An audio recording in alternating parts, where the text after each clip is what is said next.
തിയോഫിൻ, ഏതായാലും KIIFB E D നടപടികൾ ചോദ്യം ചെയ്ത് ഹൈക്കോടതിയിൽ ഹർജി നൽകിയിട്ടുണ്ട്. അതിൽ ഇന്നൊരു ഇടക്കാല വിധി ഉണ്ടാകാനുള്ള സാധ്യതയുണ്ടോ? ഇ ഡി നടപടികൾ സ്റ്റേ ചെയ്യണമെന്നല്ലേ കിഫ്ബി ആവശ്യപ്പെട്ടിരിക്കുന്നത്?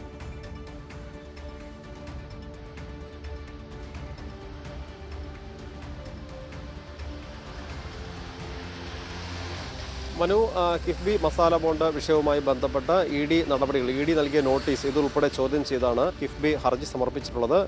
ജസ്റ്റിസ് വി.ജി. അരുൺ അധ്യക്ഷനായ ബെഞ്ച് മൂന്നാമത്തെ ഐറ്റമായി ഇന്ന് കേസ് പരിഗണിക്കും. ഒരുപക്ഷെ ഉച്ചയ്ക്ക് മുമ്പ് തന്നെ നമുക്കതുമായി ബന്ധപ്പെട്ട വിവരങ്ങൾ വൈകാതെ തന്നെ ലഭ്യവും.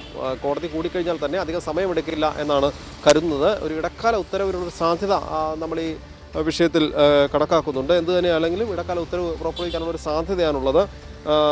പ്രാഥമികമായി വാദ്യം കേട്ടിട്ടുണ്ട് കോടതി. അതിനുശേഷമാണ് ഇന്ന് ഹർജി പരിഗണിക്കാൻ വേണ്ടി മാറ്റിയത്. ഈ പണം, കിഫ്ബി സമാഹരിച്ച പണം, അത് ഭൂമി വാങ്ങാൻ, അതായത് ഇ ഡിയുടെ വാദം എന്ന് പറയുന്നത് റിയൽ എസ്റ്റേറ്റ് എന്ന രീതിയിലാണ്, റിയൽ എസ്റ്റേറ്റ് ഇടപാട് നടത്തി എന്ന രീതിയിലാണ് ഇ ഡി ഒരു വാദം ഉന്നയിച്ചിരിക്കുന്നത്. പക്ഷേ വികസനത്തിന് വേണ്ടി സ്ഥലം വാങ്ങാനാണ് കിഫ്ബി ഈ ഫണ്ട് ഉപയോഗിച്ചത്. അത് വ്യക്തമായി തന്നെ ഈ ഹർജിയിൽ കിഫ്ബി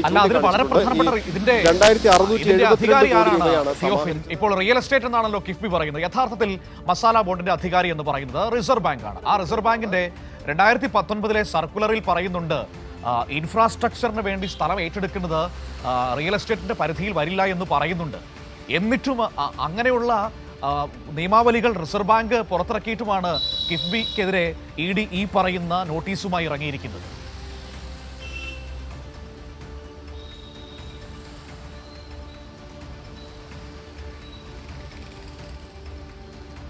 മനു, ഇ ഡി, അതായത് ഈ ഒരു വിഷയം തന്നെയല്ല, ഇ ഡിയുടെ പല വിഷയങ്ങളിലുള്ള, പ്രത്യേകിച്ച് രാഷ്ട്രീയ നേതാക്കളെ പ്രതിസ്ഥാനത്ത് നിർത്താനുള്ള ശ്രമം നടത്തുന്ന ഇ ഡിയുടെ പല വിഷയങ്ങളിലും ഒരുപക്ഷെ ചട്ടങ്ങൾ പാലിച്ചുകൊണ്ടല്ല നടപടിക്രമങ്ങൾ നടത്തിയിട്ടുള്ളത് എന്നറിയാം. മാനിപ്പുലേഷൻ വരെ പല കാര്യങ്ങളിലും നടത്തിക്കൊണ്ടാണ് ഇ ഡി നിലപാട് സ്വീകരിക്കുന്നതും. അങ്ങനെ അതായത് ഇ ഡിയെ സംബന്ധിച്ച് കേന്ദ്ര സർക്കാരിന് വേണ്ടി അല്ലെങ്കിൽ കേന്ദ്രം ഭരിക്കുന്ന BJPക്ക് വേണ്ടി മറ്റ് രാഷ്ട്രീയ കക്ഷികളെ, പ്രത്യേകിച്ച് ഇടതുപക്ഷത്തെ പ്രതിസന്ധിയിലാക്കുക എന്നതാണ് അവർ ഉദ്ദേശിക്കുന്നത്. ഇടതുപക്ഷം ഭരിക്കുന്ന അല്ലെങ്കിൽ BJP അല്ലാത്ത മറ്റ് പാർട്ടികൾ ഭരിക്കുന്ന സംസ്ഥാനങ്ങളിലാണ് കൂടുതൽ പ്രതിസന്ധി ഉണ്ടാക്കാനുള്ള ശ്രമം നടക്കുന്നത്. കേരളത്തെ സംബന്ധിച്ച് കാര്യമായി തന്നെ കേരളത്തിൽ സ്വാധീനമുണ്ടാക്കാൻ BJPക്ക് സാധിക്കുന്നില്ല എന്നത് അവർ നേരിടുന്ന വലിയൊരു പ്രതിസന്ധിയാണ്. അതുകൊണ്ട് തന്നെ കേരളത്തിലെ വികസനം, കേരളത്തിലെ ജനങ്ങളെയും രാഷ്ട്രീയ പ്രസ്ഥാനങ്ങളെയും ഒക്കെ എത്രയും വേഗം എത്രത്തോളം പറ്റും അത്രയും സമ്മർദ്ദത്തിലാക്കുക എന്നാണ് നീക്കം. സംസ്ഥാന സർക്കാരിനെ ഒരു പുകമറയിൽ നിർത്തുക എന്ന ശ്രമത്തിൻ്റെ ഭാഗമായി കൂടിയാണ് നമ്മൾ ഇതിനെ കാണേണ്ടത്. അതുകൊണ്ട് തന്നെയാണ് നിയമങ്ങൾ ഏതൊക്കെ വഴിക്ക് കൃത്യമായി, അല്ലെങ്കിൽ സമന് സൂചിപ്പിച്ചതുപോലെ റിസർവ് ബാങ്കിൻ്റെ നിയമം അവിടെ ഉള്ളപ്പോൾ തന്നെ ഇതിലൊരു നിയമലംഘനമുണ്ട്, ചട്ടലംഘനമുണ്ട് എന്നൊക്കെ ചൂണ്ടിക്കാണിച്ച് ഒരു നോട്ടീസ് കൊടുക്കുന്നു. ഈ നോട്ടീസിൽ കൃത്യമായി മുന്നോട്ട് പോകാനൊന്നും പലപ്പോഴും ഇ ഡിക്ക് കഴിയാറുമില്ല. എങ്കിൽ കൂടി ഇതൊരു ജനങ്ങൾക്ക് മുന്നിൽ ഒരു പുകമറ ഉണ്ടാക്കുക എന്ന ഉദ്ദേശത്തോടു കൂടിയാണ് ഇത്തരത്തിലൊരു നോട്ടീസ്. ആ നോട്ടീസ് ചോദ്യം ചെയ്തുകൊണ്ടാണ് ഇപ്പോൾ കിഫ്ബി കോടതിയെ സമീപിച്ചിരിക്കുന്നത്.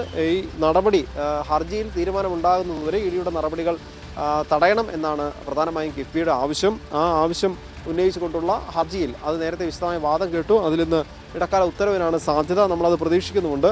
ഞാൻ നേരത്തെ സൂചിപ്പിച്ചതുപോലെ 2672 കോടിയിൽ 467 കോടി ചട്ടം ലംഘിച്ച് ഭൂമി വാങ്ങിയെന്നാണ് ഇ ഡിയുടെ ആരോപണം. ഇതിൽ വ്യക്തമായി തന്നെ കാര്യങ്ങൾ ചൂണ്ടിക്കാണിച്ചിട്ടുണ്ട്. ഈ മസാല ബോണ്ട് വഴി സമാഹരിച്ച പണം വികസന പദ്ധതികൾക്ക് വേണ്ടി ഉപയോഗിച്ചു എന്ന് കിഫ്ബി ഹർജിയിൽ ചൂണ്ടിക്കാണിച്ചിട്ടുമുണ്ട്.